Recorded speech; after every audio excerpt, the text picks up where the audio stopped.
Un gros sourire, des accolades, ce Congolais est très heureux de regagner son pays. Il a échappé belle à la mort en Libye, où il vivait depuis des années. On a passé 10 jours dans nos maisons où on ne sortait même pas dehors. Ça sifflait de partout, donc il y avait des balles partout, on entendait ça là, des coups de canon, des armes lourdes, surtout la nuit, mais c'était terrible. La journée c'était un parfait semblant, comme ça, mais dès qu'il faisait 20 h jusqu'au matin, alors on ne dormait pas jusqu'au matin. Ça tirait de partout, il y avait des coups de feu partout, donc c'était terrible. Et la journée, le matin peut-être, on entendait par les autres, les amis qui étaient à l'extérieur, nous appelaient, tel côté, il y a ceci, tel côté, il y a ceci. Mais effectivement, il y a eu des morts, parce que les soirs, on regardait ça en direct à la télé. Cet homme n'est pas le seul à avoir foulé le sol de la RDC.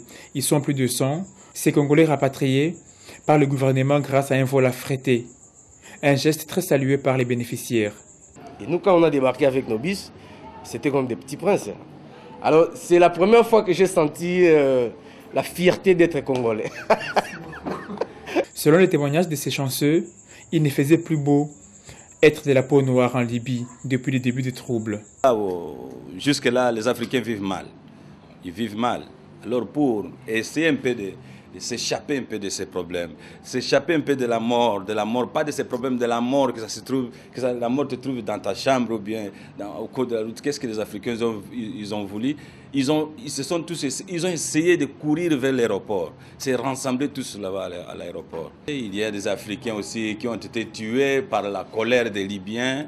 Oui, parfois on ne te dit pas que tu es mercenaire, mais on te menace et on te tue. Oui, chez nous, par exemple, j'habitais au 9e rue. 10e rue, c'est juste, je suis à 9e rue, 10e rue, on a brûlé, il y a des Noirs qui étaient brûlés. Après avoir tout perdu dans l'aventure libyenne, il faut maintenant reprendre la vie à zéro dans son propre pays.